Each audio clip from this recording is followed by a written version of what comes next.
Muy bien, doctora, muchas gracias. Vamos a ir iniciando, pues a pesar de que todos no estamos conectados, voy a dar inicio a la clase porque resulta que los chicos que vienen de fuera, de las rotaciones de fuera, pues se quedaron atrapados por el tema de la lluvia. Ustedes saben que llovió torrencial y cuando aquí llueve, pues todo se desbarata, desafortunadamente. Entonces tenemos que ir avanzando mientras ellos llegan, pero bueno, listo, ya queda grabadito aquí y ellos pueden tener acceso a lo que hablemos mientras tanto. Como habíamos acordado, entonces hoy vamos a ver los dos temas, el de EPI y el de flujos. Yo me permití, si ustedes están de acuerdo, hacer una charlita de flujos vaginales por el hecho de que de repente los chicos que les correspondía el tema, pues no pudieran haber alcanzado a terminar de preparar o algo así. Entonces, pues yo me preparé ahí algo para poder proyectar. Entonces, dependiendo de cómo veamos la situación, o lo hacen los compañeros o lo hago yo. El grupo de flujos está ya presente, ya conectado? Sí, doctora. ¿Tienen algún inconveniente en presentar ustedes o les colaboro con la presentación? Bueno, pónganse de acuerdo y luego me dicen. Ahorita vamos a iniciar entonces con el tema de EPI. Para el tema de hoy, pues quiero que tengan claro que lo que es la enfermedad pélvica inflamatoria y lo que son los flujos vaginales son cosas que se van a presentar muy comúnmente en nuestra consulta diaria. Y ambas cosas se pueden diagnosticar única y exclusivamente por medio de la clínica. Eso quiere decir, pues, que tenemos que salir bien preparados de esta clase para que podamos identificar los síntomas de cada una de las patologías y poderle dar manejo inmediato. Eso es algo que no tiene, pues, mucho, eh, ¿qué les digo? Como mucha tiza. El tema es muy normalito, es muy sencillito, es algo pues bastante fácil de manejar. Simplemente tenemos que aprendernos como los tipsitos generales de cuáles son las características clínicas de cada cosa y listo. Entonces, vamos a iniciar acá con el doctor Akel y la doctora Daniela. Una vez terminemos EPI, debatimos o hacemos las preguntas que vayamos a hacer y luego de eso entonces sí nos pasamos al próximo tema. Vamos a iniciar, doctora. Buenas tardes, doctora. ¿Qué más? Buenas tardes, doctor. Bien. Muy bien, entonces comencemos. Siguiente, por favor. Bueno, en el día de hoy vamos a hablar sobre la enfermedad pélvica inflamatoria y vamos a tener que esto es una respuesta inflamatoria que va a estar producido en lo que conocemos como el aparato genital femenino, que es producido por lo que es la disrupción de las barreras naturales, y por medio de esta disrupción es que se va a dar el ascenso de los patógenos a lo que es el tracto genital superior, que está comprometido por lo que es el útero, las trompas y los ovarios. Perdón.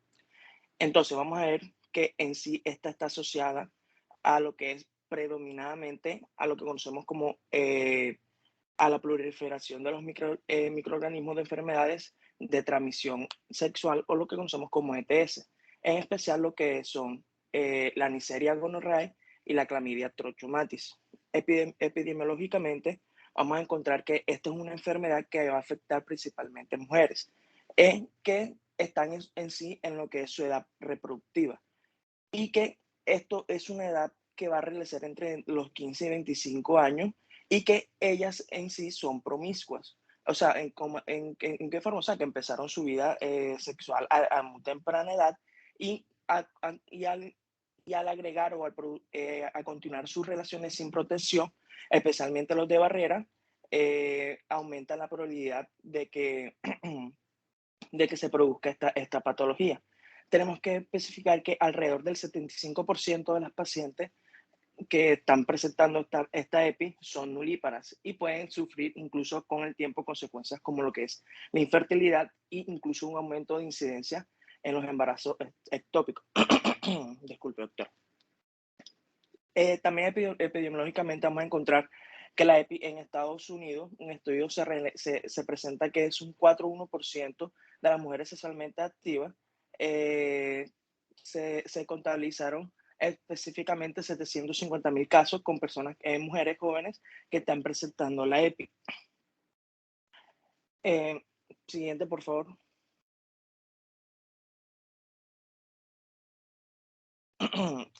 Ahora sí. Hablando etiológicamente, vamos a ver que esta es una enfermedad que se está presentando cuando las bacterias van a ascender desde la vagina y el cervix a lo que es el tracto genital superior, y ellas en sí van a colonizar lo que es la región, formando la infección y obviamente el proceso inflamatorio.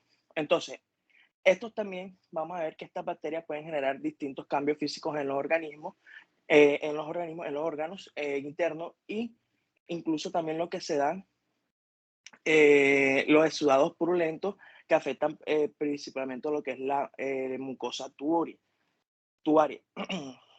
En sí, esta infección se puede darse en lo que tiene que ver con lo que es la infección de transmisión sexuales, ITS, lo que es la cervitis, o lo que tiene que ver con la parte de las infecciones polimicrobianas en relación con lo que es en cuanto a lo que es la vaginosis, que es con la ruptura de barrera cervical, o infecciones que afecten o se aprovechan de lo que es la flora comensal, perineal y vaginal sobre la ITS primaria.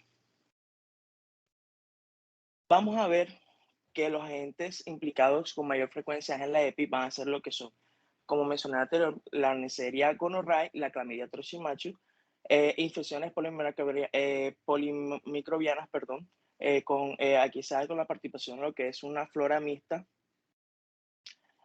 vaginal, perineal, aerobia y anaerobia. Entre otros también, otros agentes va a ser lo que es la E. coli, la Gardenia vaginalis, el Mycoplasma, entre otras. En cuanto a en agentes, por ejemplo, cuando se está utilizando el DIU o cuando se aplica lo que es el dispositivo intrauterino, aquí se puede producir lo que es una infección crónica accedada, y esto va a ser por medio del agente Actimactus SP. También vamos a encontrar que sepa un agente que es lo que es la M-tuberculosis y la chistomasa. Esta por general se da en zonas endémicas, y estas son lo que producen sí, lo que conocemos como la esplanillitis granulomatosa. Ya esto en sí se va a dar en países desarrollados. Siguiente, por favor.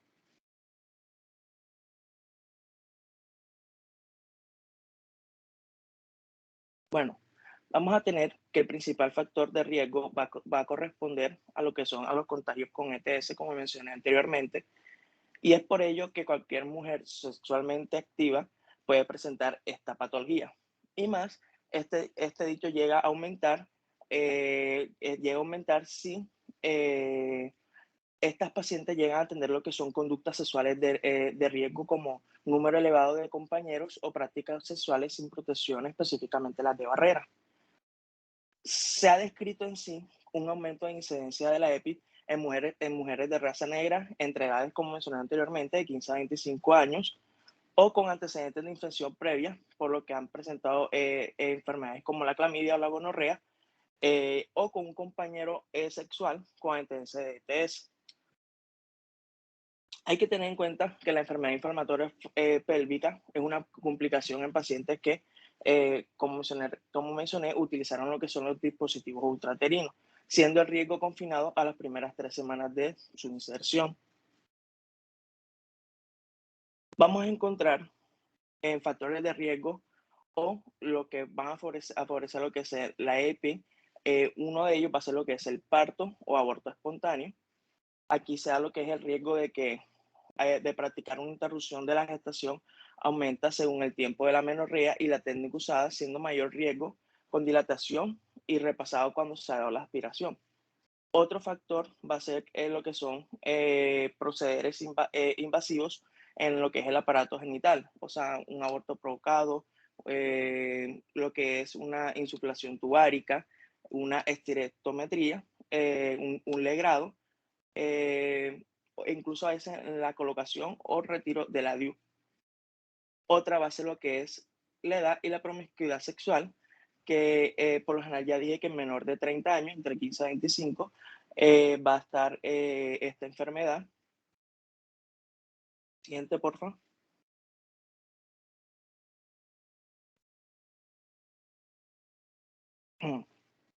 Bueno, ya hablando de la fisiopatología, vamos a tener que esta enfermedad inflamatoria pélvica en sí generalmente es resultado de lo que es la migración ascendente de los agentes patógenos. Es decir, se va a producir desde una migración caniculada, desde lo que es el endocervix hacia lo que es el endometrio y luego hacia lo que conocemos como las mucosas de las trompas uterinas. En sí, en la patogenia de la enfermedad inflamatoria pélvica, existe un consenso de que son en sí 4 factores que van a contribuir a que se produzca esta infección en el tracto reproductivo superior y que estos son los siguientes. Primero, que lo que mencioné, instrumentación uterina. 2, que son los cambios hormonales durante la menstruación y la menstruación misma hace que disminuyan las barreras que van a hacer que impidan el ascenso de los gérmenes, así como la disminución del efecto bacteriocitático al inicio de la menstruación. También lo que es una menstruación retrógrada hacia las trompas y el peritoneo y un factor potencial de virulencia en los organismos patógenos. Como sabemos, los órganos genitales femeninos uterinos, útero, ovario y trompa, estos en sí son microbiológicamente estériles, excepto por pequeños inóculos transitorios de bacterias que ocurren cuando la mujer está en lo que es la menstruación. Entonces, la enfermedad pélvica inflamatoria puede producirse cuando las bacterias están ascendiendo al tracto genital superior, eh, pero que aquí también hay que tener en cuenta que va a cumplir o va a haber otros factores, como va a ser lo que es la parte inmunológica y otras variables como el estado nutricional, van a permitir o determinar una gran parte de susceptibilidad de una paciente a que se produzca esta lesión. Algunos casos de la EPI o enfermedad pélvica inflamatoria y de acceso pélvico pueden ser consecuencias, como mencioné, de la instrumentación del tracto genital femenino. Esto es como procedimientos como el legrado uterino o la inserción del DIU, pueden facilitar a lo que es la contaminación del dicho tracto genital por lo que son las bacterias aerobias y anaerobias que son residentes normalmente en la vagina y el cervix. También puede producirla lo que es la continuidad de infecciones en los órganos adyacentes, como el apéndice y el colon, como resultado en sí de esta infección ascendente, llegan incluso a lo que es alcanzar las trompas y de la reacción inflamatoria que se produce, va a ocurrir dentro de las trompas un fenómeno de vasodilatación. Se da lo que es la traducción del plasma y destrucción del endosaplé, que en sí va a continuar lo que es la producción del exudado purulento. Hay que tener en cuenta que en los primeros estadios de la enfermedad, la luz de la trompa va a permanecer abierta, con lo cual va a poder permitir que este sudado salga por lo que es la fibra hacia la cavidad pélvica, lo que sí va a producir lo que conocemos como lo que es la peritonitis pélvica, que es resultado de esta inflamación peritonea. Entonces, las estructuras adyacentes, como varios ligamentos anchos, intesticio delgado, el sigmoide y el ciego, van a estar comprometidos en este proceso inflamatorio. Hay que en cuenta que la tensión del oxígeno de estos tejidos inflamados más los tejidos necróticos va a producir o sea, sí va a hacer que se dé el favorecimiento del crecimiento de la flora anaerobia, perdón. Y la destrucción del tejido con la posterior degradación que se ha comentado lleva a lo que es la formación de los abscesos. Siguiente, porfa.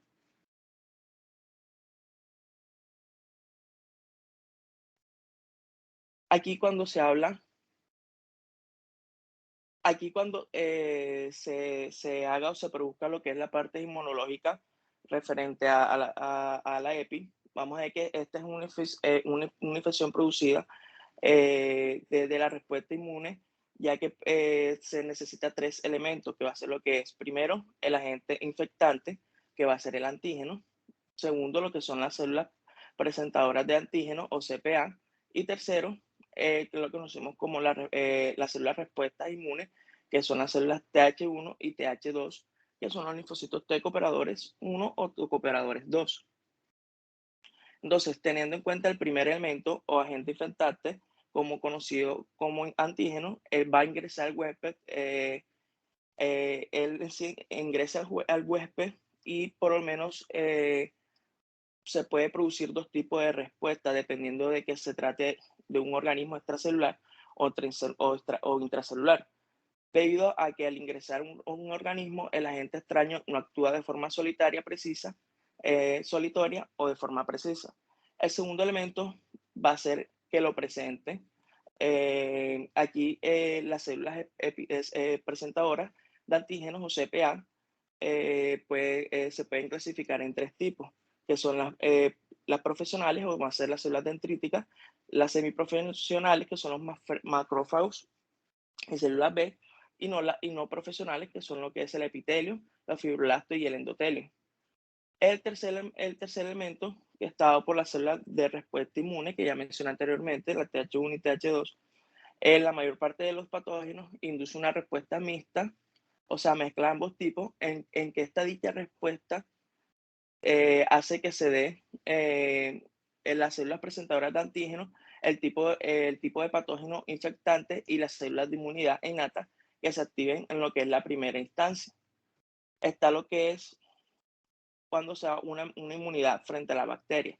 Vamos a tener que los mecanismos de defensa que están adecuados para lo que es esta infección bacteriana van a estar relacionados en sí con lo que es con la estructura de bacterias o los mecanismos inmunológicos a los que son susceptibles su patogenicidad en sí. Entonces, vamos a tener que esos mecanismos relacionados a la estructura de las bacterias pueden ser clasificados según las características de sus paredes celulares en 4 grupos, que son las bacterias gram positivas, lo que son las bacterias gram negativas. Estas, debido a su doble capa externa lipídica, son con frecuencia susceptibles a los mecanismos que pueden en sí lisar o liberar las membranas, tales como el complemento de ciertas células citotóxicas, como lo que son las micobacterias y las espiroquetas. En sí vamos a tener que también se da lo que son en la patogenia 2 fases, que es la primaria. Aquí esta fase se presenta lo que es la inflamación de los tejidos blandos de la pelvis y puede producir lo que es la septicemia con bacterias aerobias gram negativas. Y la fase secundaria, en la que aquí se puede formar lo que son abscesos intraabdominales que son causados por bacterias anaerobias. Siguiente.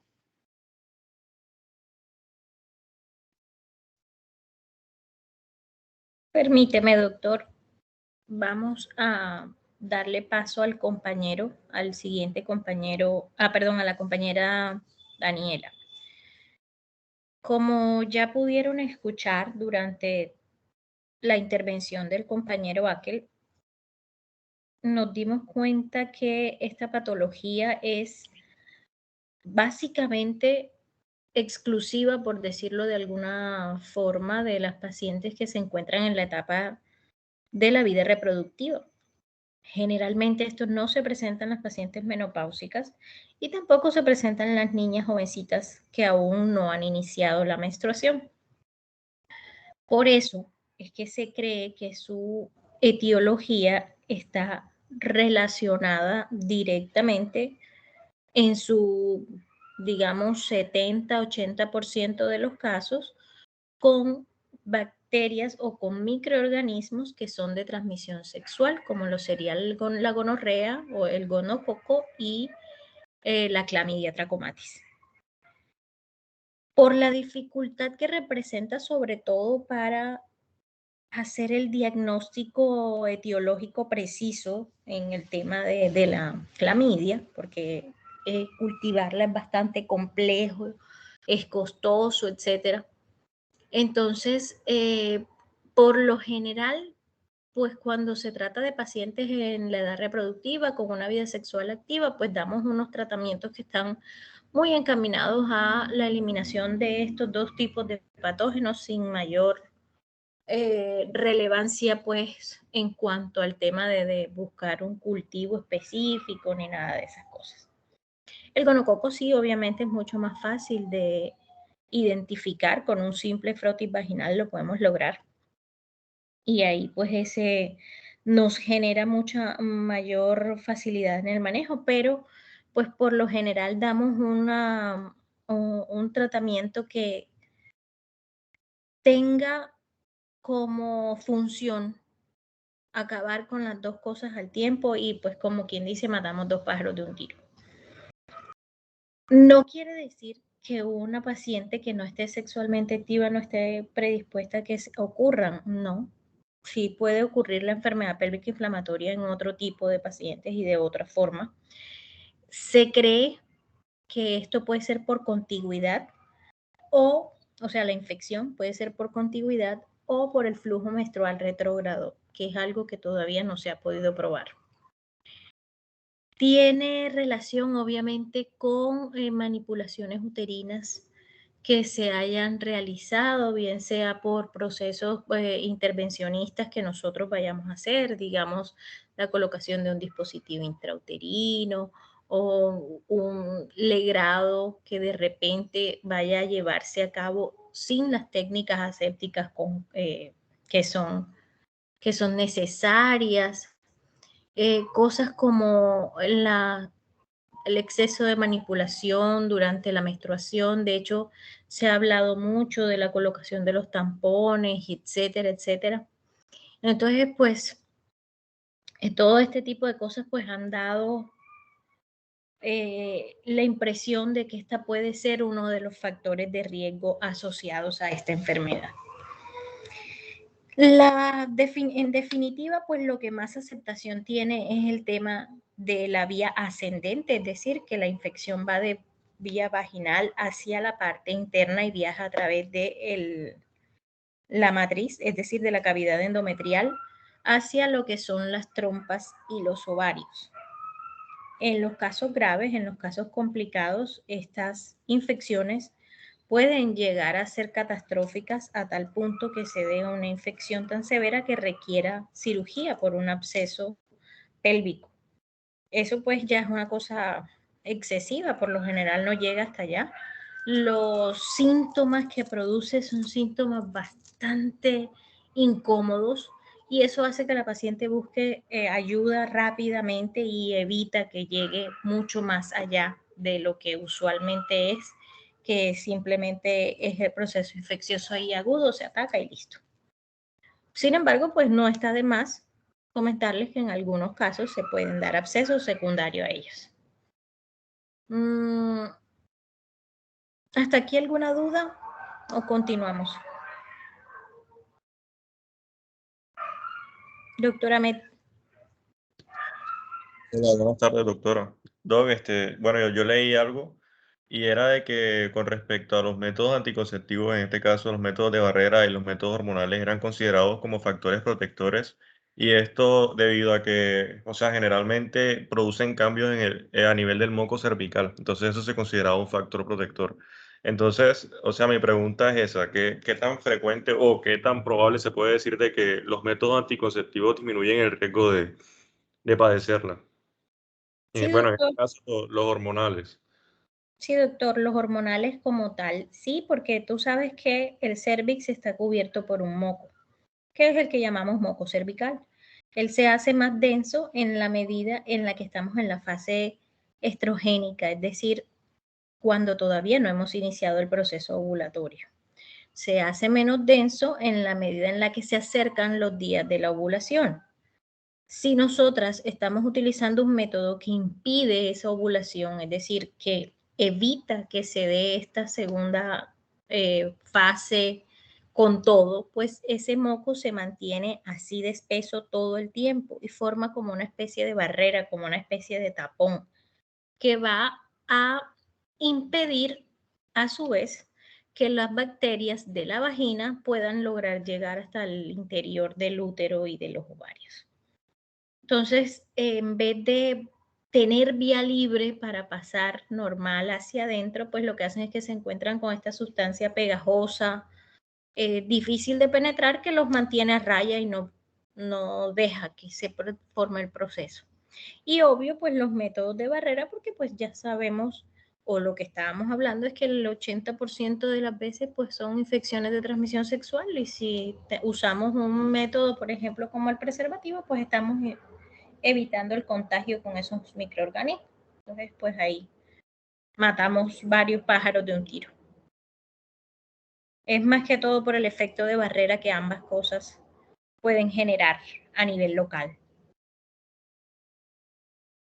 Perfecto, muchas gracias. Ok. Bueno, vamos a continuar entonces, doctora, por favor. Bueno, doctora, continuando con los síntomas y los signos, tenemos que tener en cuenta que el síntoma de presentación cardinal en mujeres que presentan la EPI va a ser el dolor hipogástrico. Este generalmente es sordo y bilateral y se caracteriza porque aparece durante o inmediatamente después de la menstruación y se suele agudizar con la maniobra de Valsalva. Otro de los síntomas que podemos encontrar es el sangrado genital anormal, una disuria atípica, náuseas y vómitos. Y además, la mujer puede indicar que su dolor aumenta durante el coito y cuando realiza movimientos un poco bruscos. Cuando se realiza la exploración ya con el tacto vaginal, se caracteriza porque la paciente muestra un dolor bastante considerable cuando se realiza la movilización uterina y de los anexos. Si este dolor es predominantemente unilateral, se debe sospechar la existencia de absceso a este nivel. Y además, cuando se realiza la inspección vaginal con el espéculo, se podrá observar una cervicitis y también una leucorrea purulenta y con un olor fétido. Siguiente, por favor.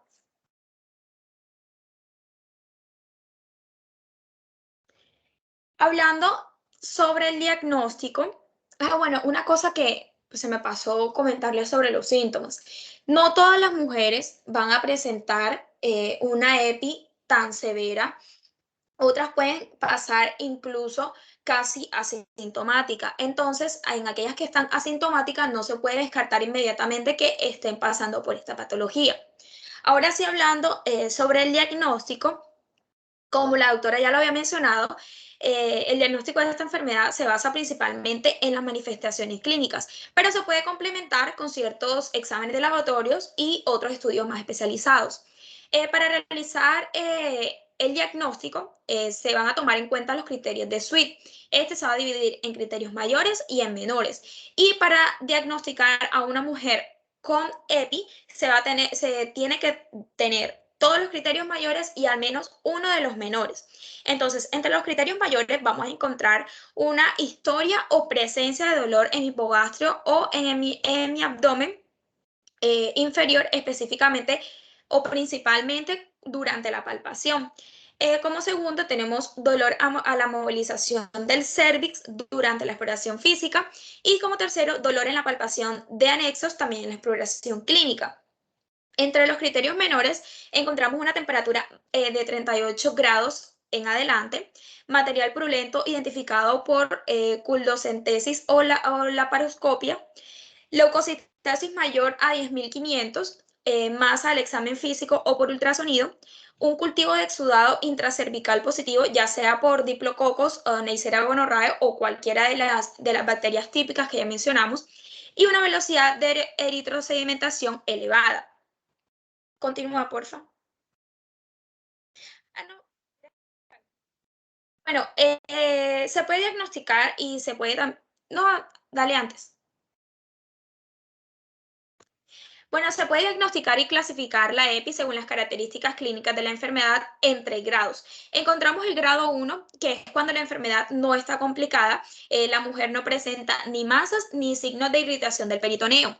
Encontramos el grado 2, que ya la enfermedad comienza a complicarse, ya sea que la paciente presente masa o abscesos que involucran ovarios o trompas y tienen agregados signos de irritación peritoneal. Y por último, en el grado 3 ya se va a encontrar diseminada la infección a estructuras fuera de la pelvis. Y además, la paciente puede presentar una respuesta inflamatoria sistémica. Toda aquella mujer que tenga sospecha de EPI debe someterse al examen de tacto bimanual para evaluar el movimiento cervical, la sensibilidad uterina y también la sensibilidad anexial, porque ya se los he mencionado que esto es uno de sus criterios mayores y es de los más importantes. Además, se debe realizar un examen con espéculo para evaluar la existencia de la secreción mucopurulenta. Siguiente, porfa.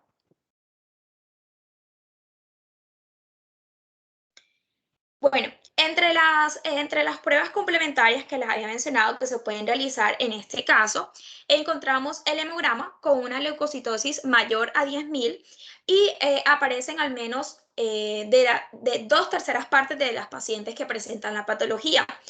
También se puede realizar una bioquímica general midiendo la velocidad de sedimentación y la PCR, la cual es mucho más específica y se eleva antes de la BCG. Además, se encuentra aumentada en el 80% de los casos. También se puede realizar el test de gestación. Se debe descartar primero que todo un embarazo ectópico como causa de los síntomas que la paciente presenta. Y además, si la mujer está en gestación y presenta una EPI, ya sería un criterio de ingreso hospitalario.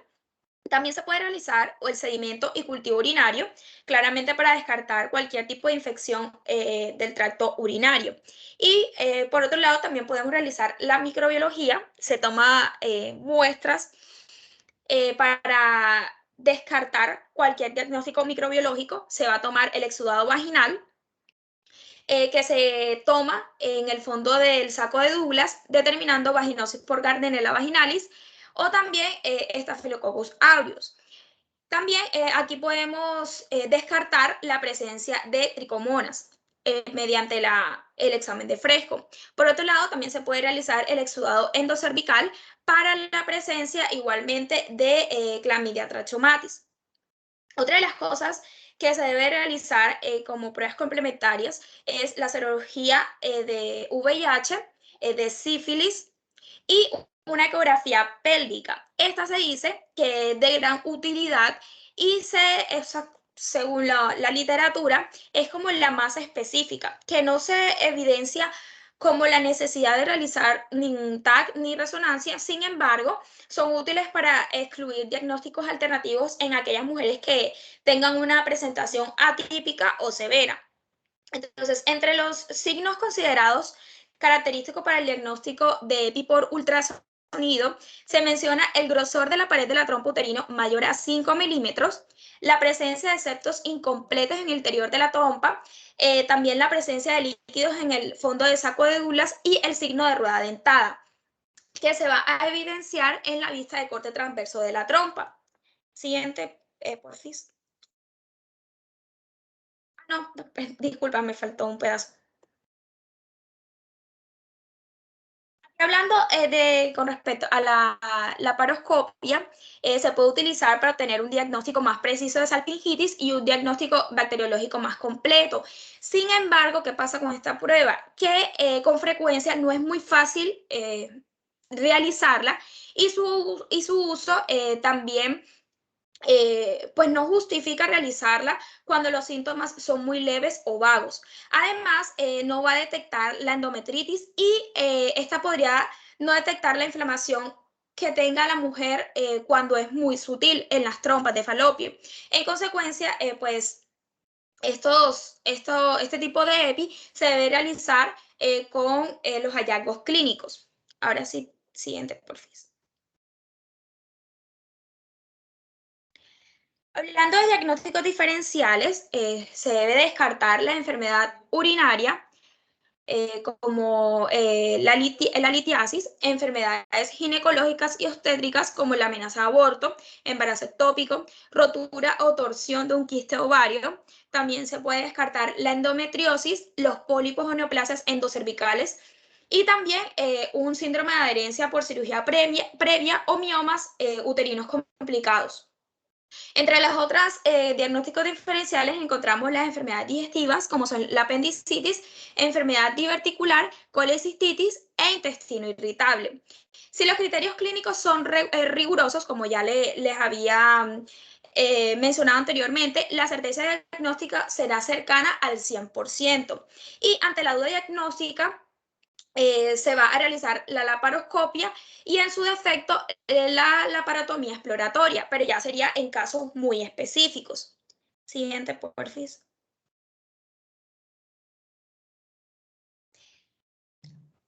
Bueno, según el CDC, para poder hablar del tipo de tratamiento que se debe administrar a la mujer con la enfermedad pélvica inflamatoria y determinar si la hospitalización es necesaria, se debe cumplir con algunos de los siguientes criterios. Primero que todo, que tenga más de 48 horas sin respuesta al tratamiento, que tengan una temperatura mayor a 38 grados, un diagnóstico incierto, riesgo quirúrgico, que la paciente esté en gestación, que presente náuseas o vómitos, sospecha de abscesos tubováricos, de ovarios simples o también de trompas, signos de irritación peritoneal e intolerancia oral. Siguiente, por fin. Bueno, ya hablando como tal del tratamiento, este debe iniciarse en aquellas mujeres jóvenes, sexualmente activas y con factores de riesgo para ETS. Y claramente que se quejen de dolor pélvico, que tengan sensibilidad cervical, uterina o de anexos. Entonces, la pronta administración de antibióticos es vital para la prevención de las secuelas a largo plazo, las cuales son bastante importantes, sobre todo para uno como mujer, que es la infertilidad y el embarazo ectópico. Es por esto que el régimen de tratamiento debe comenzarse de manera empírico y con una cobertura de amplio espectro. El tratamiento, dependiendo de la sintomatología de la mujer, debe ser ambulatorio, intrahospitalario y debe ser enfocado a la pareja sexual. Ya sabemos cuáles son los casos en que se debe realizar un tratamiento intrahospitalario. Entonces, con respecto al tratamiento parenteral, se dice que hay ensayos que han demostrado la eficacia de los regímenes parenterales y que generalmente se pueden hacer en una transición de terapia oral en un periodo de 24 a 48 horas, dependiendo la mejoría de los pacientes. Según la CDC, nos recomienda primero en los regímenes parenterales es la ceftriaxona 1 gramo intravenoso cada 24 horas, más doxiciclina 100 miligramos por vía oral o intravenosa cada 12 horas, más metronidazol 500 miligramos por vía oral o intravenosa cada 12 horas. Otro de las opciones de tratamiento está el cefotetán, 2 gramos intravenoso cada 12 horas, más doxiciclina 100 miligramos vía oral o intravenosa cada 12 horas.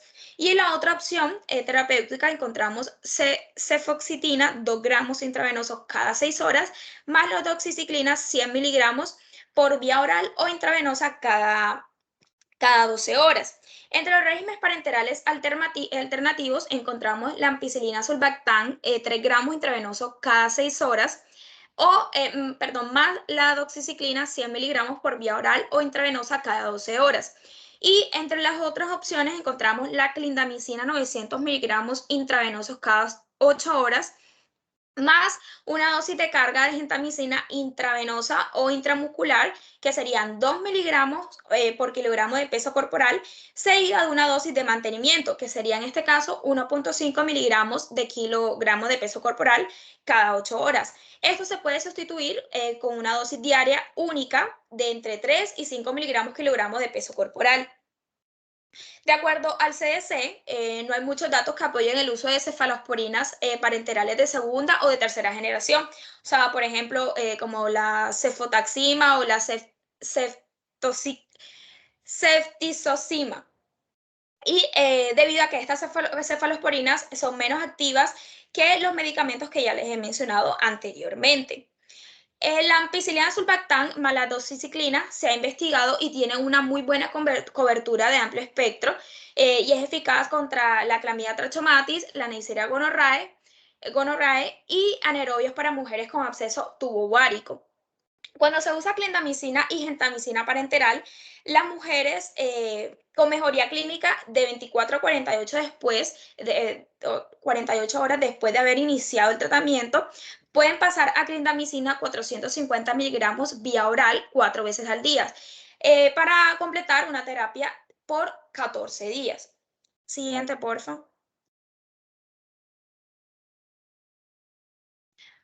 Ahora hablando del tratamiento intramuscular u oral, se puede considerar que la terapia intramuscular oral para las mujeres con EPI aguda, leve o moderada, porque los resultados clínicos en estas mujeres que son tratadas con estos regímenes son muy similares a los que fueron tratadas con terapia intravenosa. Las mujeres que ya no respondan después de 72 horas a este tipo de terapia deben de ser reevaluadas para, primero, confirmar el diagnóstico y segundo, para recibir la terapia intravenosa adecuada a su patología. Entonces, entre las opciones encontramos la ceftriaxona 500 miligramos intramuscular en dosis única, más doxiciclina 100 miligramos por vía oral, 2 veces al día durante 14 días, con metronidazol 500 miligramos por vía oral 2 veces al día durante 14 días. Otra de las opciones sería la cefocitina 2 miligramos intramuscular en una dosis única, más la doxiciclina 100 miligramos por vía oral 2 veces al día durante 14 días.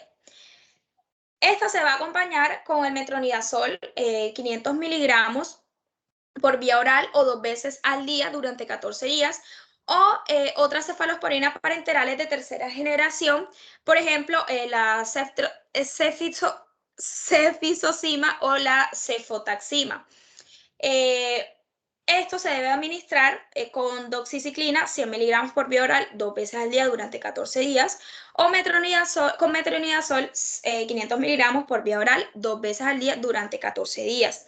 Para aquellas personas que pesan más de 150 kilogramos, es decir, 300 libras, con una infección gonocócica ya documentada, se debe administrar 1 gramo de ceftriaxona.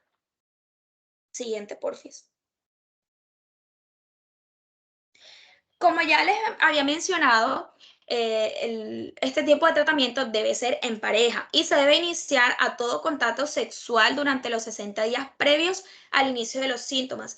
Y se administra acitromicina 2 gramos vía oral, dosis única, o doxiciclina 100 miligramos vía oral cada 12 horas por 7 días. Esto es sin importar la etiología de la EPI. El seguimiento de las pacientes que presenten la patología debe ser de que, o sea, en el seguimiento ellas deben demostrar una mejoría clínica alrededor de los 3 días. En caso de que ellas no muestren ninguna mejoría después de las 72 horas, deben de cambiar a una, primero, hospitalización, evaluar el régimen antimicrobiano y evaluar si de pronto tiene un diagnóstico adicional que el médico no había podido descubrir. Entre las consideraciones clínicas, se le recomienda a toda paciente que tenga EPI la abstinencia sexual hasta la resolución total del cuadro clínico, finalización de la terapia antimicrobiana y el tratamiento de las parejas sexuales. Y además es muy importante que todas las mujeres que reciban un diagnóstico de EPI deben de hacerse la prueba de gonorrea, clamidia, VIH y sífilis. Y entre las consideraciones especiales, ya los he mencionado, ya se han mencionado durante la charla, es el dispositivo intrauterino. Primero tenemos que tener en cuenta que este riesgo de EPI en aquellas mujeres que se hayan implantado el dispositivo se va a limitar principalmente a las 3 primeras semanas después de la inserción. En el caso de estas pacientes, no se aconseja totalmente el retiro del dispositivo. Sin embargo, cuando no presentan mejoría después de 48 o 72 horas del inicio del tratamiento, o aquellas pacientes que tengan absceso tubovárico, sí se debe considerar su remoción.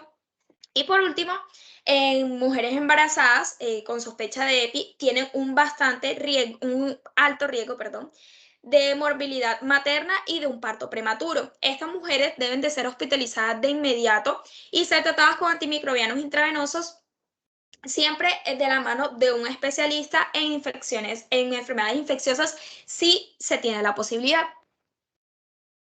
Eso es todo, doctora. Bueno, chicos, como habíamos dicho desde el inicio, esto es una patología que se debe diagnosticar clínicamente porque pues su cuadro es bastante florido y bastante diciente. La paciente nos va a manifestar un dolor, puede ser localizado en fosas, en alguna de las fosas ilíacas, o puede ser en todo el hipogastrio. Casi nunca refleja una irradiación, puede presentar fiebre, puede presentar, no siempre va a estar presente, flujo purulento, no es necesario que esté presente para poder hacer el diagnóstico. Puede presentar dispareunia, muchas veces va a presentar sinusorragia. Esas son cosas que usualmente no aparecen mucho descritas en la literatura, pero que sí se encuentran. De hecho, es una de las cosas que nosotros descartamos siempre que encontramos una paciente con dispareunia y con sinusorragia. ¿Qué debo hacer en el momento en que mi paciente llega a la consulta, pues refiriendo este tipo de síntomas? Pues lo primero es establecer el tiempo, cuánto es el tiempo que lleva la paciente enfrentando los síntomas, como para irme dando una idea. Y lo segundo, un buen examen físico que incluya el tacto bimanual. Aquí es fundamental hacer el tacto bimanual. Lógicamente también debo hacer un signo clásico de la medicina, que es la movilización del cérvix. Es decir, cuando yo hago el tacto vaginal, con la punta de los dedos exploradores, el medio y el índice, trato de desplazar el cuello de la matriz de un lado hacia otro. Si este movimiento genera dolor, es porque hay algún tipo de inflamación o de infección a nivel pélvico. Posterior a eso, yo debo hacer un tacto bimanual, entonces voy a proceder, además de hacer el tacto vaginal, pues a palpar con la mano contralateral los anexos o las zonas anexiales. En ese caso, pues cuando es positivo el asunto, pues vamos a encontrar también dolor a nivel de las zonas anexiales. Puede inclusive haber masas si ya hay un absceso. Entonces, en ese momento, pues yo ya voy a ir pensando en hacer el diagnóstico diferencial de esta patología. ¿Con qué le puedo hacer diagnóstico diferencial? Bueno, con un quiste, con una torsión de ovario. Puedo hacer diagnóstico diferencial con apendicitis, con algunas otras patologías de estas que nos generan irritación peritoneal, un ectópico. Obvio, son cosas que yo voy a ir descartando en la medida que hago el resto de mi examen o de mi anamnesis. Y pues en algunos casos pudiese llegar a necesitar inclusive una prueba de embarazo. Cuando ya yo tengo mi sospecha clínica, lo ideal es dar el paso de inmediato al tratamiento. El tratamiento es empírico y nos vamos a basar siempre en lo que nos dice la CDC. Vamos a tratar de utilizar como estándar a la CDC para dar ese manejo. Ustedes se dan cuenta que los medicamentos que se utilizan son muy comuncitos, muy normales, son antibióticos de los que se encuentran fácilmente. Nunca en ningún momento la doctora mencionó dentro de los lineamientos una piperacilina tazobactam ni nada de cosas así allá ultra sofisticadas, sino siempre hablamos de doxiciclina, de ceftriaxona, de metronidazol, cosas, gentamicina, clindamicina, cosas que tenemos muy en el medio. Entonces, ¿qué debemos hacer en este momento cuando tenemos esta paciente ya con la sospecha diagnóstica? Pues podemos utilizar una ecografía transvaginal en algunos casos, pues si la tenemos a la mano. Eso no quiere decir que si no la hago no voy a hacer el diagnóstico. Es decir, que si no la tengo en la mano no voy a hacer el diagnóstico. No. Ya dijimos desde el principio que aquí lo principal es la clínica, punto. También podemos utilizar, pues, para descartar, obviamente, un Gravidez y, pues, el gol estándar es la laparoscopia, pero no a todas las pacientes. Para descartar una EPI le vamos a hacer una laparoscopia porque eso es como matar una cucaracha con una mona. O sea, no tiene sentido que yo me gaste una laparoscopia cada vez que estoy pensando que la paciente tiene una EPI. ¿Por qué? Por los costos, por lo invasivo del proceso, por muchas cosas. Definitivamente sería descabellado pensar en hacerlo a todas, dado que la incidencia de la enfermedad es bastante importante. Entonces, una vez ya yo tengo mi sospecha clínica así bien clara, lo más lógico es que pase directamente al tratamiento. Ojo que de repente puedo solicitar, si me parece pertinente en el caso, un cultivo de la secreción vaginal. Claro que lo puedo hacer, y con ese cultivo pues obviamente voy a saber de qué bacteria o de qué microorganismo en específico estoy hablando.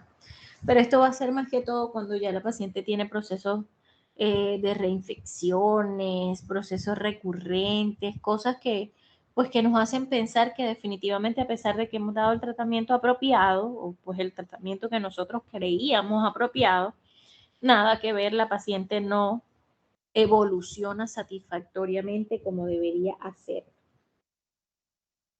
En cuanto a los criterios para hospitalización, pues básicamente son aquellos pacientes que tienen algún tipo de compromiso sistémico ya, pacientes en los que yo pueda tener una sospecha de que hay otra cosa que de repente pudiese ser quirúrgica. Entonces por eso hablamos de lo del tema del abdomen agudo, o la irritación peritoneal también como un factor o como un determinante para conocer si requerimos o no la hospitalización.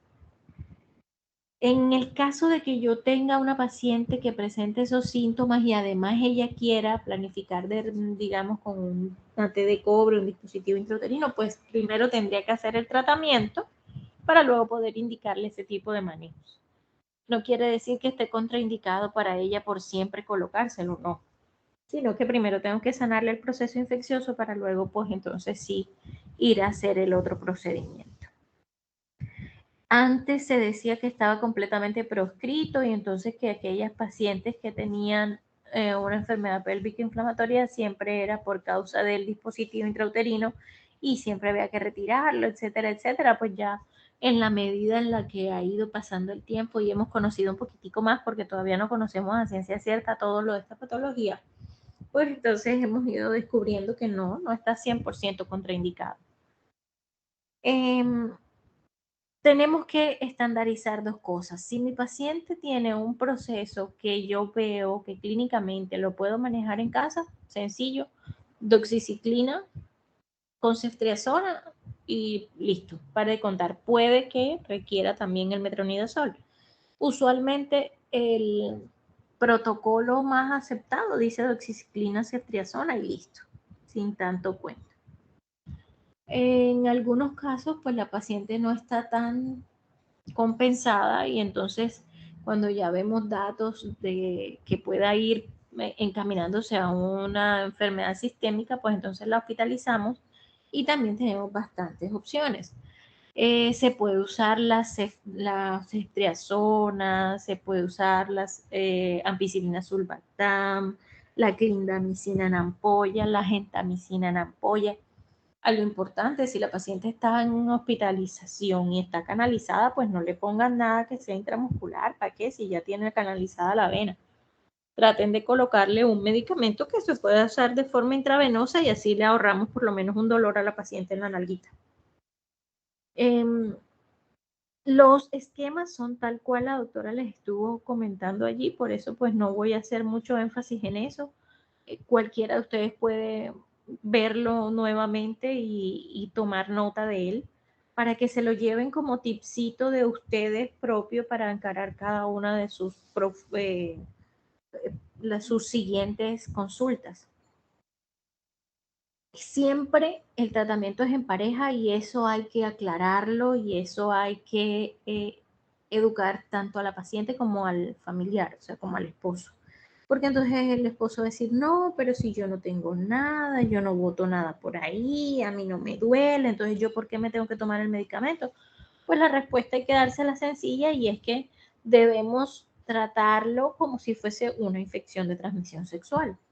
En ese orden de ideas, si yo lo trato de esa forma, ya sabemos cuál es la causa de que yo lo trate de esa forma, también tenemos que descartar la presencia de otras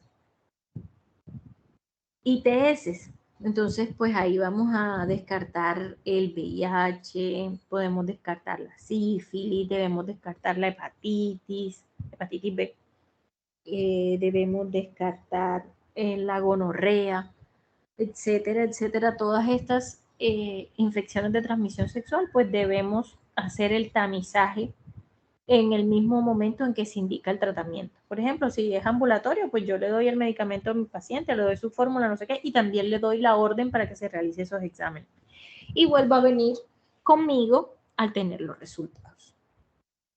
Siempre es importante educarlos a ambos en el sentido de que al ser una patología de infección, de contagio sexual, tienen que tener en cuenta que están teniendo un comportamiento sexual de riesgo, porque si ya se infectaron, pues es porque realmente están teniendo un comportamiento sexual de riesgo, y pues al ser de esa manera, deben tratar de prevenir la aparición de otras enfermedades. Yo siempre suelo decirle a las pacientes, bueno, mira, hoy te infectaste con esto, generalmente viene de aquí, viene de allá, el tratamiento es lo que te voy a poner aquí, ya tu pareja lo tiene, porque si uno lo tiene, pues el otro también. Lo ideal es evitar que vuelvan a ver o que empiecen a pasar otra vez otro tipo de infecciones de transmisión sexual que ya definitivamente no tengan tratamiento, por ejemplo, o bueno, que no tengan cura, pues, para que el paciente como que se concientice y entre en razón con respecto al manejo de esto. La complicación más temida o las complicaciones más temidas son la infertilidad, porque usualmente esto daña la trompa y a lo que la trompa se dañe, chao, apenas hay una obstrucción bilateral de trompas ya no podemos hacer nada con respecto a la vida reproductiva. Es como si ella se hubiera hecho el Pomeroy, pero fue secundario a un daño realizado o llevado a cabo por la infección esta vaginal. Entonces, por eso debemos hacer énfasis en nuestra paciente que es súper importante el tratamiento, súper importante hacerle seguimiento y todo.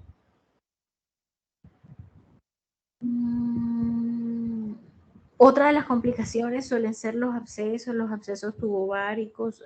Muchas veces la paciente no responde a pesar de que todo lo que le hayamos hecho haya estado bien, la paciente no responde. En ese momento es donde cabe definitivamente preguntarse, ¿será que de verdad es una EPI o será que es otra cosa y yo la he estado tratando todo el tiempo como una EPI? Dime, doctor Oscar. Una pregunta, algo, pues no sé qué tan casual es, pero dado el caso de que uno como médico esté en cualquier centro de primer nivel o en un pueblo, en donde le llega la consulta a una mujer, que esa mujer refiere que como oficio o como trabajo sea una dama de compañía o mujer que trabaja en un bar, en esos casos pues tiene el factor de riesgo de ser pues, estar con varios hombres en una misma noche y eso pues genera esta consecuencia de posiblemente una EPI. En esos casos es bueno con esas mujeres, en ese trabajo que ellas manejan, manejar un régimen profiláctico o solamente se les indica nada más cuidado vaginal y ya. O sea, ¿qué sería recomendable en eso? Bueno, doctor, no te va a pasar en los pueblos, también te puede pasar aquí en Barranquilla. A mí me ha pasado varias veces. Normalmente esas pacientes ya tienen solicitud de exámenes periódicos. Ellas tienen que cumplir con unos exámenes, unos protocolos, pues que les exigen en los lugares donde trabajan. No se le da una profilaxis como tal. Lo que tratamos de hablar con ellas en el tema de la prevención, es decir, si hacemos que ella se concentre en el hecho de utilizar preservativo, vamos a lograr no solo disminuir el hecho o el riesgo de que ella haga una EPI, sino también disminuir el riesgo de que ella sufra una infección de transmisión sexual distinta, como por ejemplo el VIH, y que lo contagie. Entonces, la idea no está tanto en hacer profilaxis medicamentosa, sino educar. Generalmente, pues ellas lo acogen bien, es decir, cuando uno les dice, pues por lo menos dicen que sí, no sabemos si realmente sea así o no.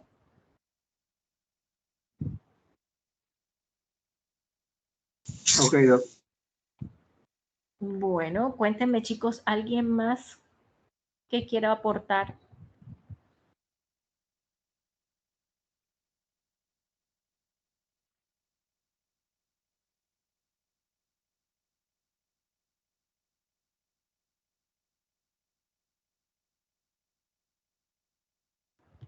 Chicos, del grupo de flujo, cuéntenme, ¿van a pasar ustedes o lo hago yo?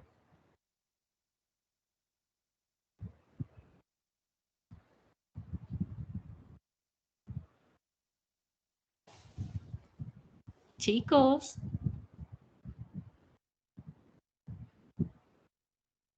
Doctoras, si quiere lo realiza usted esta charla, no hay problema por nosotros.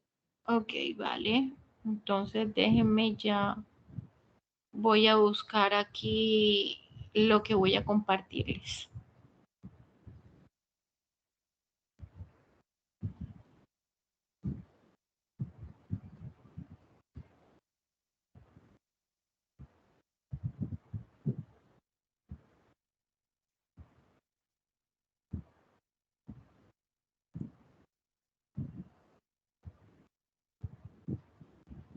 Bueno, entonces, cuando vamos a hablar de procesos vaginales o de infecciones vaginales en general, ustedes van a encontrar que la referencia actual es como síndrome de flujo vaginal, ya que esto está dado o se presenta con un sinfín de características clínicas. Entonces, por eso pues lo llamamos síndrome. Cabe destacar que como todo en el cuerpo, nosotros deberíamos promover, deberíamos propender por una guía o unas reglas, unas normas, unas recomendaciones para una buena higiene genital, así como lo hacen los odontólogos con los dientes, así como lo hacemos ahora, por ejemplo, con el tema del lavado de las manos, etcétera, etcétera. También debemos tenerlo en cuenta para la parte vaginal. Resulta que existen muchísimos mitos, muchísimas cosas que se hacen en la supuesta higiene vaginal que realmente no son higiénicas. Ejemplo, una de ellas es algunas pacientes insisten en que ellas deben lavarse su zona genital introduciendo los dedos dentro de la vagina con agua y jabón y toda la cosa. Otras persisten en decir que deben realizar duchas o colocarse óvulos de isodine posteriores a la menstruación para, según ellas, limpiar su área vaginal. Otras, que son la mayoría, insisten en que deben rasurar el vello púbico y el vello de los labios mayores eh, hasta dejarlo absolutamente descubierto, es decir, como si fueran unas niñas de 5 años. El uso de protectores diarios, el uso de las famosas hilos dentales y todo ese tipo de cosas son básicamente cosas que se encuentran en el argot popular, se encuentran dentro de la mentalidad de toda o de la mayoría de las personas, y es algo en lo cual tenemos que ser muy puntuales y hacer pautas muy claras.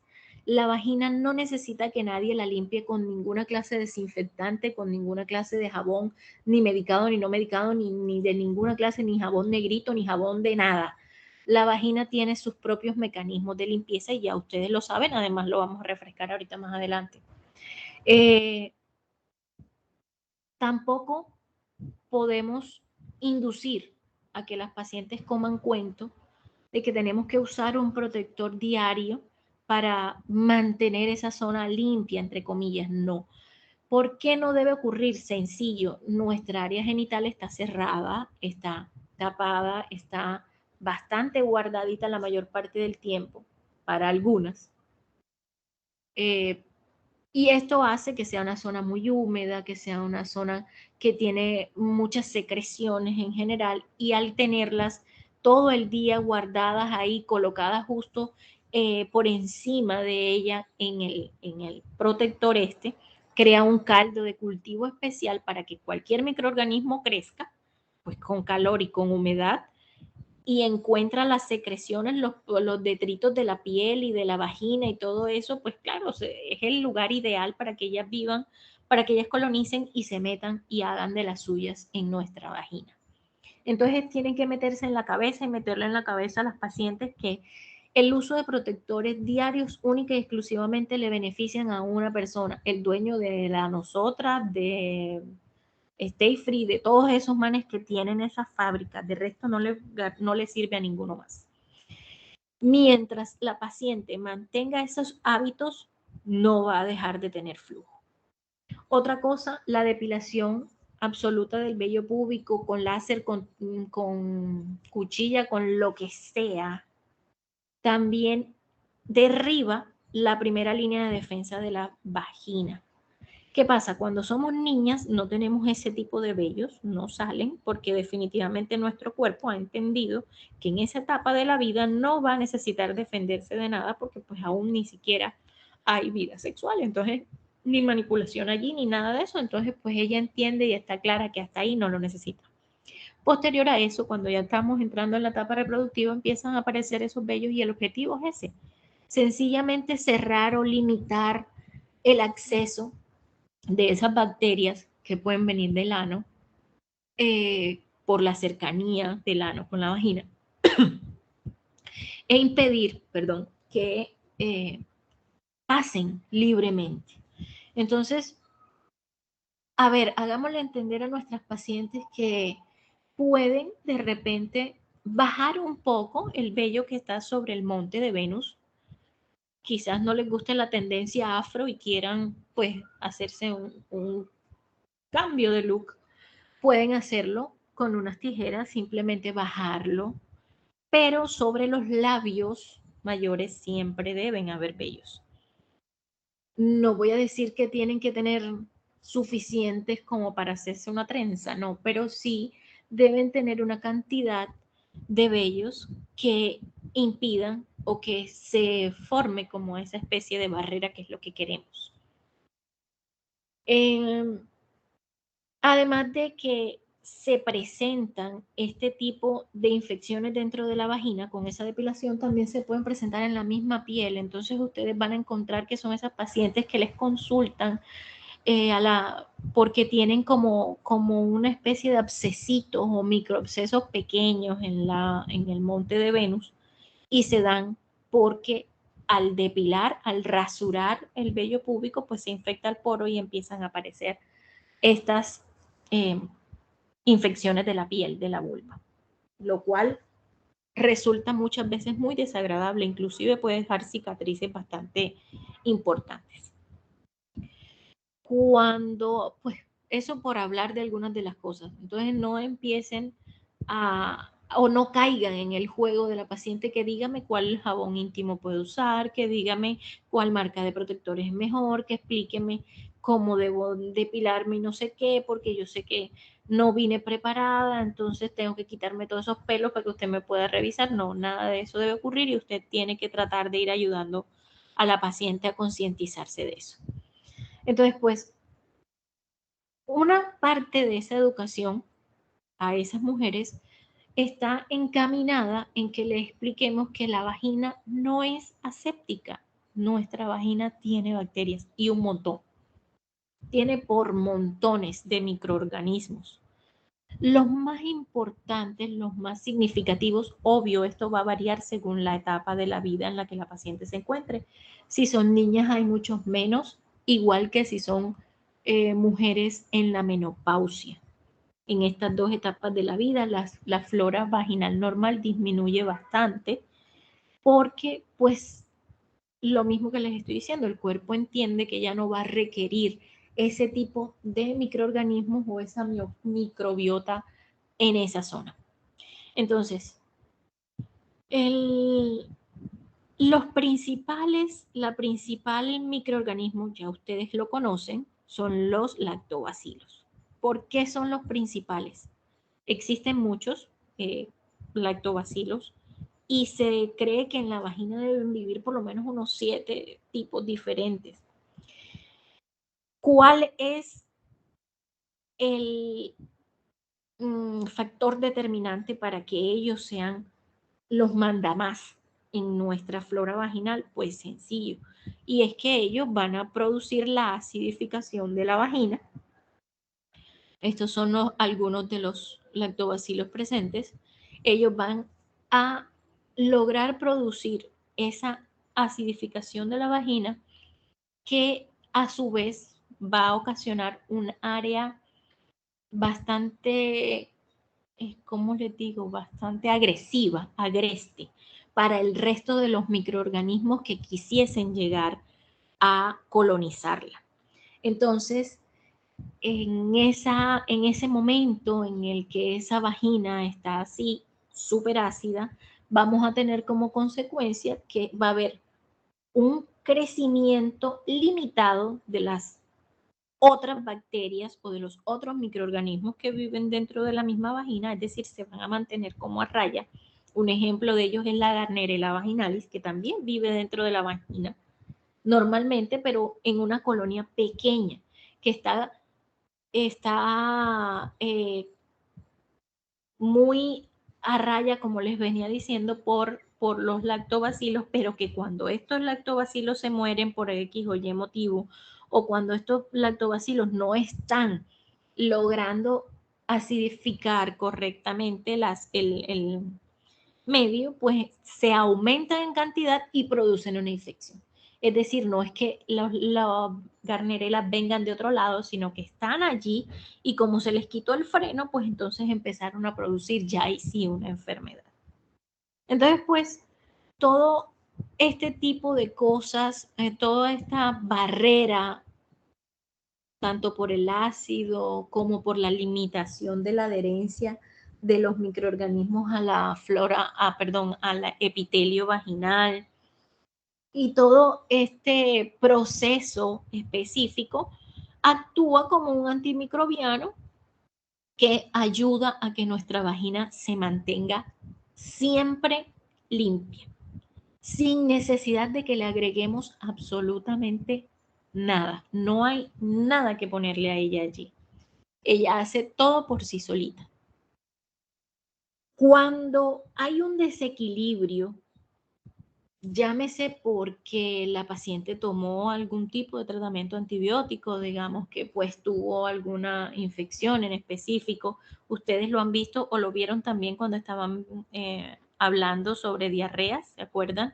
Les decíamos que pues al uso de antibióticos se muere la flora del colon y se presenta lo que es la diarrea, ¿verdad? Bueno, ocurre en la vagina que cuando por algún motivo nuestra paciente consume muchos antibióticos, pues va a matar también los lactobacilos, además de las otras floras, va a matar los lactobacilos y va a dejar el campo abierto para que se presentan otro tipo de infecciones, que pueden ser por hongos, pueden ser por bacterias, pueden ser por parásitos. Entonces, específicamente la tarde de hoy les traje 3 casos, porque no es uno solo, hay muchos. 3 casos que son como lo más común, lo que usted va a ver la mayor parte del tiempo y lo que yo necesito que usted salga aprendiendo a manejar de aquí, porque es inconcebible que un médico general tenga que remitir una infección vaginal. Excepto pues ya un caso que sea, no, pues ya hice de todo y no lo logré, pues entonces ya ahí sí vamos a remitirle al ginecólogo, pero de resto no tiene presentación alguna que esto tenga que pasar a nosotros. Debe salir de aquí de esta clase hecho un teso para que vaya y le maneje las infecciones vaginales a la novia, a la mamá, a la hermana, al vecino, a todo el que quiera, porque pues es un tema de manejo 100% de médico general. Entonces, las 3 entidades de las cuales vamos a hablar el día de hoy son La vaginosis bacteriana, chicos, quiero que se metan en la cabeza el término completo. Vaginosis bacteriana. Siempre que yo diga vaginosis, eso está ligado a una bacteria. A menos que diga vaginosis mixta, que ya sería bacterias y hongos, que puede pasar. Entonces, siempre que se hable de vaginosis, vamos a pensar de una en que hay metida allí una bacteria. Generalmente, lo que suele haber es una Gardnerella, la Gardnerella vaginalis. Generalmente, pueden haber otras, pero lo más común es que sea la Gardnerella. Vaginitis aplica única y exclusivamente para hongos. Solo hongos. El microorganismo que produce la vaginitis son hongos. Casi siempre la cándida. Y de todas las cándidas, la que más nos friega la vida es la albicans. Casi siempre, pueden haber otras, pero por lo general la cándida albicans es la que más se ve. Estas se pueden dividir en dos, complicada y no complicada, ya vamos a ver más adelante por qué. Y la otra entidad es la tricomoniasis. De estas tres patologías, la tricomoniasis, pues ya ustedes saben, la tricomona es un parásito y eso es de transmisión sexual. De las tres que estamos viendo aquí, la única en la que hay que manejar a la pareja también es en la tricomoniasis. No en la vaginosis bacteriana ni en la vaginitis, ni siquiera si es complicada. ¿Por qué? Porque se ha determinado que estas infecciones no son sexualmente transmisibles, no es posible que se den por contacto sexual, mientras que la tricomoniasis sí. Entonces, iniciemos con la vaginosis bacteriana. La paciente con vaginosis bacteriana va a acudir a ustedes y lo que les va a decir es que tiene un flujo que huele muy mal. Palabras textuales de una paciente, doctora, tengo un flujo que me huele como a pescado podrido y es tan fuerte que se sale de mi ropa, es decir, yo misma vestida me lo estoy sintiendo, cosa que me hace sentir súper mal. No le va a hablar de picazón, no le va a hablar de sangrado, simplemente lo que a ella la va a molestar es el flujo que tiene mal olor. Póngale la firma que si su paciente viene con un flujo que tiene mal olor, ella está involucrada una bacteria y generalmente es la Gardnerella.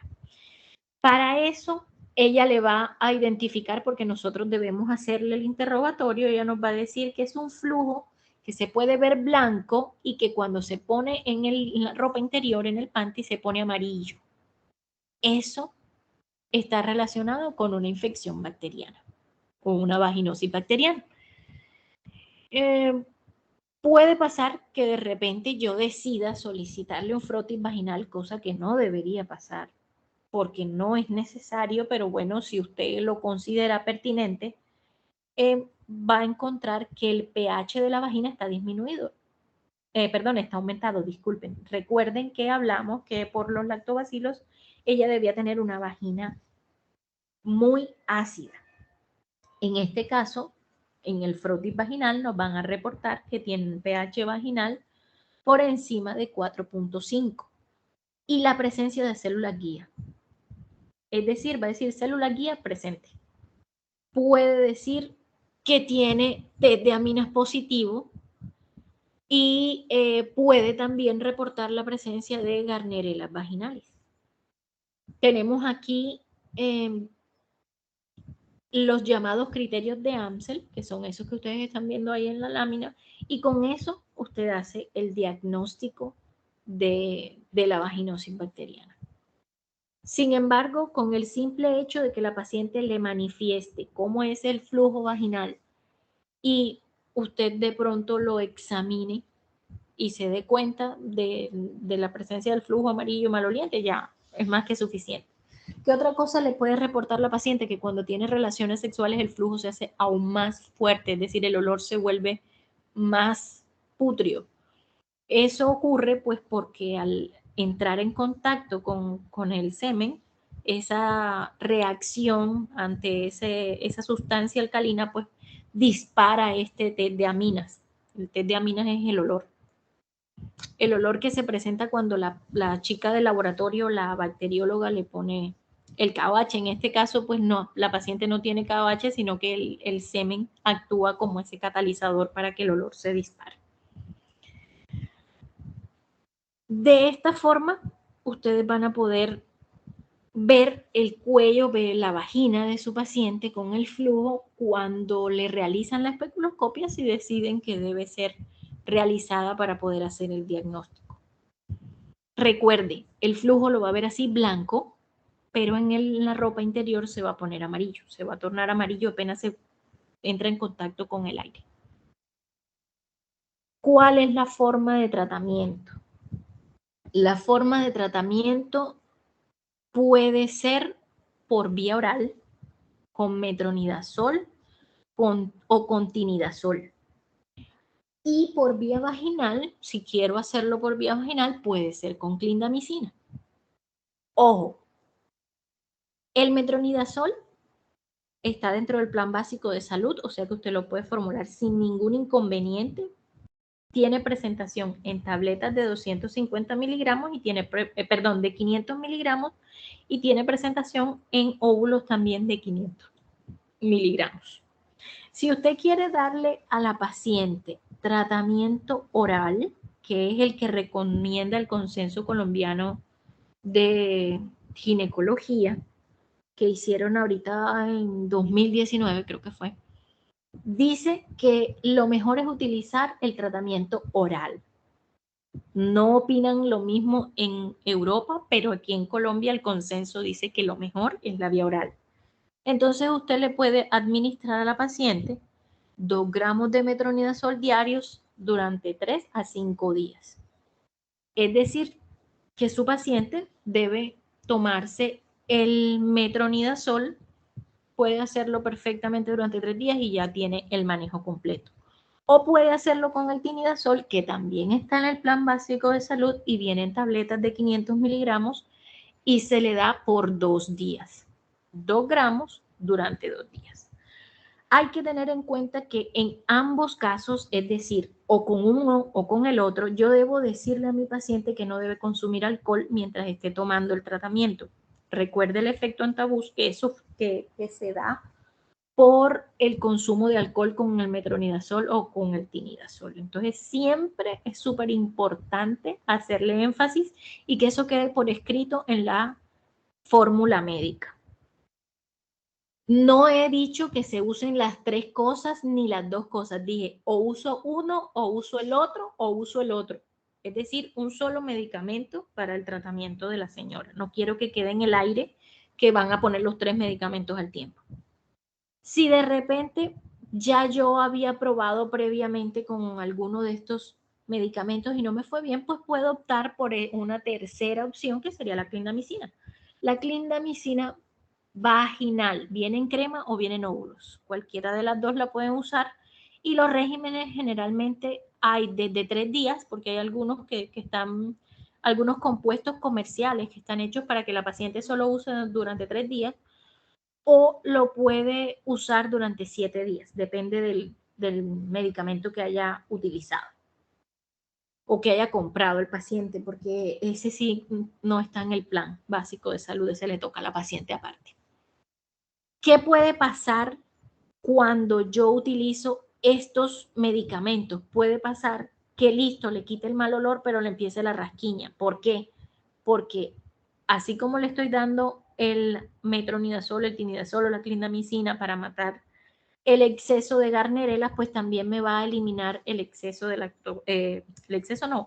algunos lactobacilos y dejan la puerta abierta para que el hongo que vive normalmente en el ano pueda entrar a la vagina. Entonces se torna de una vaginosis a una vaginitis, que es todavía más compleja. Ese es el motivo por el cual ustedes van a encontrar que los preparados de clindamicina, por ejemplo, que vienen en el mercado comerciales, vienen clindamicina con clotrimazol, clindamicina con fluconazol. ¿Por qué? Porque evitan o quieren evitar que se presente la aparición de ese otro microorganismo posteriormente. ¿Hasta aquí alguna pregunta, alguna duda, doctor Adolfo? Te vi como que... Doc, ¿todo bien? ¿Alguien más?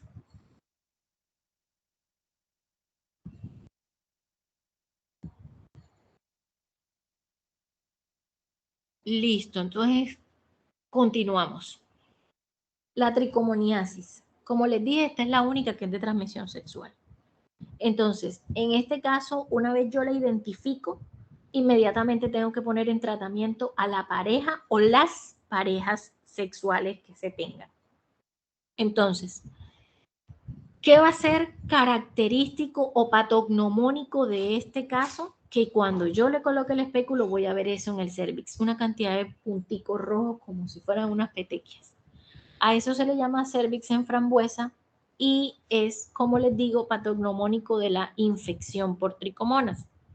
Obviamente eso se va a ver acompañado porque la paciente generalmente consulta es por el flujo y les va a decir que ese flujo es verde, amarillento, puede ser espumoso y puede o no tener mal olor, pero no le va a decir que tiene olor como a pescado podrido, como en el anterior caso, sino que puede tener algo de mal olor, hasta ahí simplemente. Luego yo hago la especuloscopia, me encuentro esto y pues si quiero ser aún más específica, entonces le pido el frotis vaginal y pues sencillo, lo que voy a encontrar es la presencia de las tricomonas. Me van a reportar ahí en el frotis, me van a reportar tricomonas vaginales presentes, que nunca deben estar presentes porque ellas no pertenecen a la flora vaginal normal. Entonces, en el momento en que yo las vea presentes, pues ya sé que es una tricomoniasis y ya sé que lo que tengo que hacer es darles tratamiento. Entonces, ¿con qué les voy a dar el tratamiento? O con tinidazol o con metronidazol, cualquiera de los dos me sirve. En este caso no usamos la clindamicina. Ambos regímenes los vamos a dar por vía oral, sea tinidazol o sea metronidazol, pero por vía oral. Y se lo vamos a dar a todos sus contactos sexuales durante los últimos 60 días. Cuando yo digo todos sus contactos sexuales, entiéndase que si es la señora que va a la consulta, entonces usted le va a dar al esposo y si el esposo tiene otra tienda por aparte, pues también tienen que darle a la o las tiendas satélites que tenga el esposo y lo mismo aplica para la señora. Si la señora tiene algún otro tipo de lechero o carnicero o alguien que le provea de ciertos servicios diferentes, pues entonces ellos también deben tener su tratamiento. Si no, pues esto va a ser como una cadena y todo va a volver a reinfectarse o todos van a volver a reinfectarse. Obvio, como cualquier infección de transmisión sexual, yo tengo siempre que decirle a la paciente, explicarle por qué se da, cómo se da, para que ella sepa y pueda pues hablar con su pareja y tomar las respectivas medidas. ¿Hasta aquí dudas?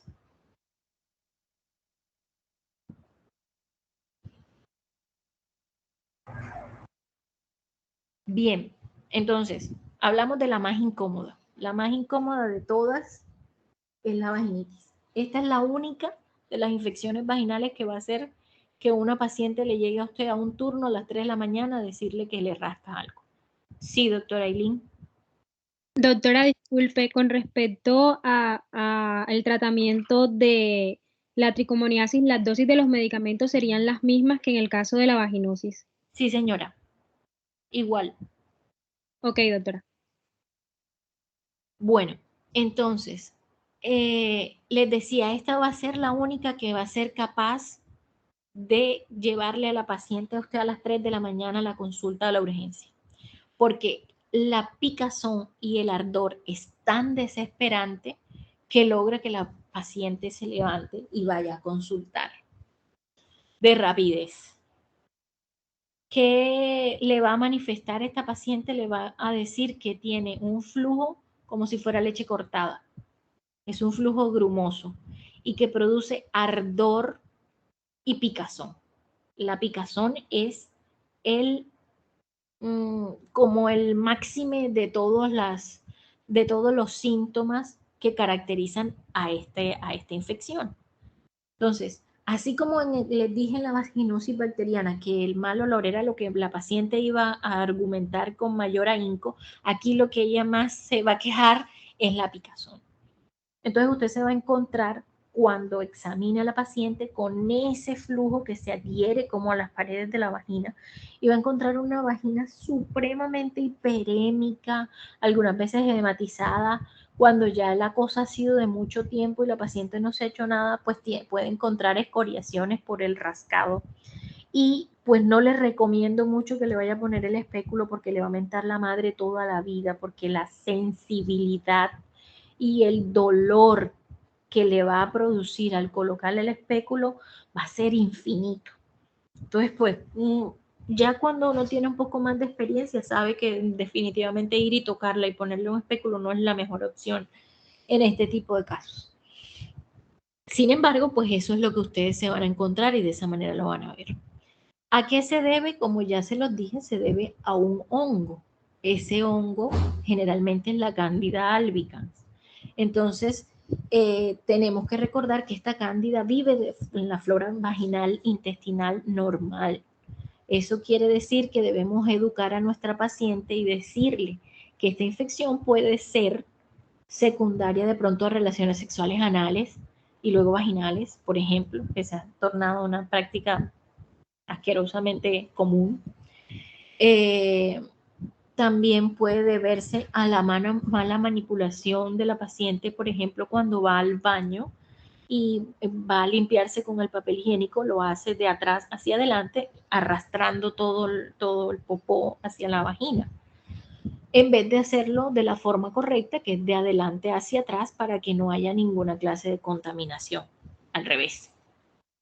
Entonces, ¿qué voy a encontrar yo en este frotis vaginal si decido pedírselo? Si es que me interesa saber qué encuentro. Pues voy a encontrar que mi paciente tiene hifas, pseudohifas, levaduras, todas las cosas que tienen los hongos, hasta pitufos le van a salir ahí reportados en el papel del frotis vaginal. Entonces ya usted sabe que eso corresponde a un hongo e inmediatamente va a ir a buscar medicamentos para hongos. No le va a dar metronidazol a eso porque no le va a servir para nada, por favor, se lo suplico. No le vayan a dar metronidazol. Para los hongos tenemos dentro del arsenal terapéutico clotrimazol, nistatina o fluconazol. Todos tres están dentro del plan básico de salud. El clotrimazol lo encuentran en crema vaginal y lo encuentran en óvulos. Cualquiera de las dos cosas durante 7 noches. Vaginal. O sea, dentro de la vagina. La nistatina la van a encontrar en óvulos, no en crema. Para uso vaginal, solo en óvulos. Se debe colocar un óvulo todas las noches durante 10 noches. O si van a dar la vía oral, porque esto es una infección que puede darse en pacientes vírgenes, no necesariamente pacientes con vida sexual activa.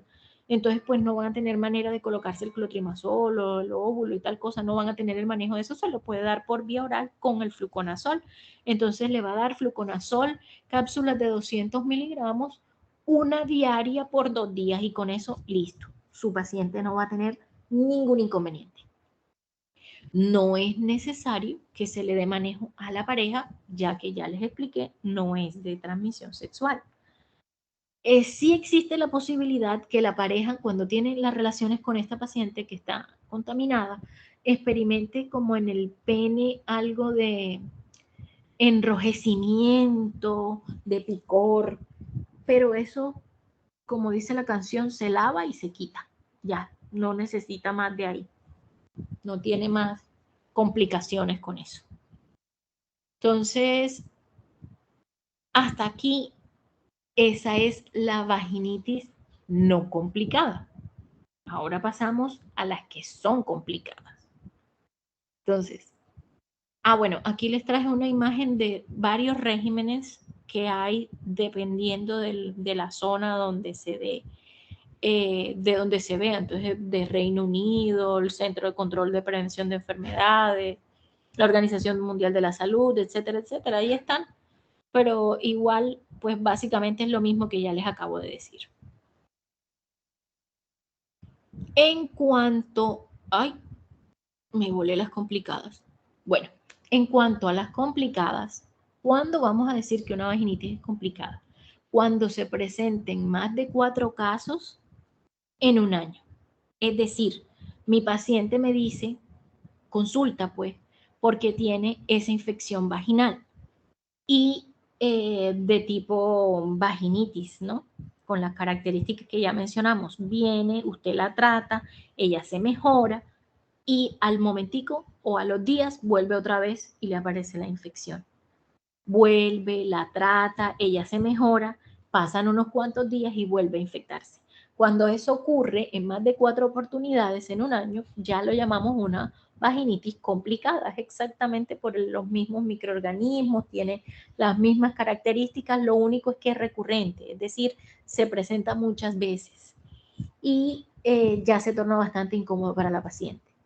En este caso, tenemos primero que sospechar que la paciente puede tener algún tipo de enfermedad de base que le esté ocasionando disminución de sus defensas. Es decir, podemos estar ante una paciente diabética, podemos estar ante una paciente que inmunológicamente no es competente. Ustedes saben que los hongos se aprovechan de la gente que no tiene un buen sistema inmunológico. Entonces, en este caso, el manejo de esa paciente debe ser dado por vía oral. Es decir, ya no vamos a usar ni clotrimazol ni nistatina, ya vamos a usar solo el fluconazol.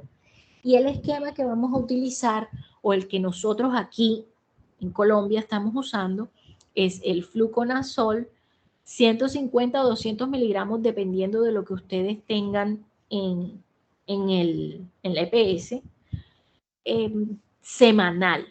Es decir, si se la toma hoy, que es miércoles, todos los miércoles debe hacer la toma de la cápsula durante 6 meses. En esos 6 meses existe la posibilidad de que haya algún tipo de recaída. Sí puede haberlo y la maneja tópicamente con la cremita, pero continúa con la toma del medicamento, continúa con el fluconazol semanal hasta completar los 6 meses. Obviamente, en esa paciente también es mandatorio que yo le ordene una curva de tolerancia o una hemoglobina glicosilada, en fin, lo que sea que yo tenga identificado como la posible causa de que ella no esté inmunológicamente competente. ¿Para qué? Para que si es, por ejemplo, por una diabetes, pues se maneje, se controle la diabetes y de esa manera pues la paciente pueda recuperar algo de su inmunidad natural.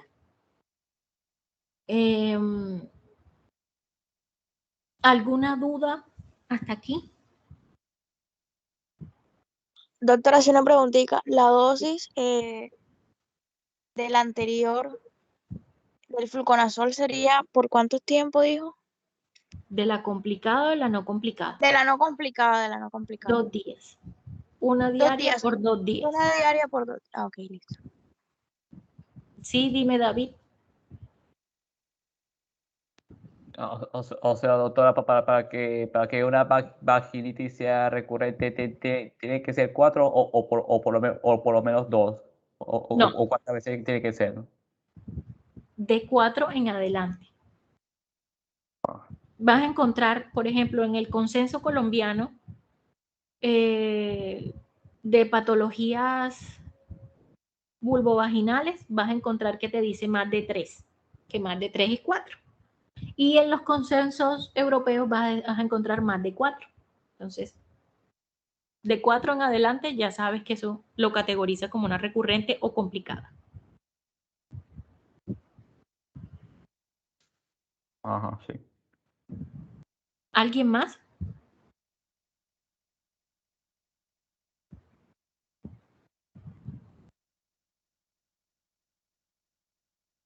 ¿Alguna otra duda, aporte? Estos regímenes que les estoy presentando aquí en las imágenes, ustedes los pueden encontrar por internet en cualquiera de esas organizaciones que tienen ahí, en cualquiera de esas guías. Lo encuentran facilito y lo pueden utilizar como a bien consideren. Inclusive el consenso colombiano también está en el Teams, se lo tengo ahí montado, si lo quiere ver puede leerlo sin ningún inconveniente. Hay algo importante que se me olvidaba mencionarles. Muchos de ustedes lo habrán experimentado. Es un prurito vaginal que se da previo, en los días previos o al inicio de la menstruación. Generalmente ese no está relacionado con infecciones, sino con que hay una muerte rápida de lactobacillus. Y al haber esa muerte tan rápida de gran cantidad de lactobacillus, se produce esa reacción de prurito vaginal. En ese caso, pues podemos manejar a la paciente, si estamos sospechando que estamos ante eso, con estos medicamentos que ayudan a regenerar la flora vaginal normal, que en este momento lo tenemos el Biofil, que es por vía vaginal, y tenemos el Biobactro, que es tomado, son cápsulas de lactobacillus. No más, lo utilizamos durante un mes. El Biobactro, por ejemplo, trae la cajita por 30 y uno se toma una diaria.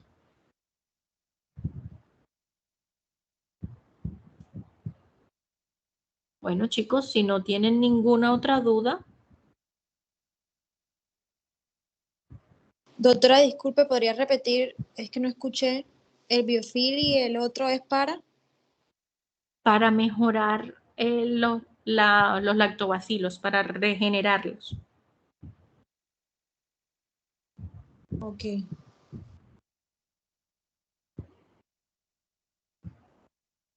Bueno, chicos, que tengan una excelente tarde y cuídense mucho. Nos vemos el martes. Doctora, disculpe. ¿Sí?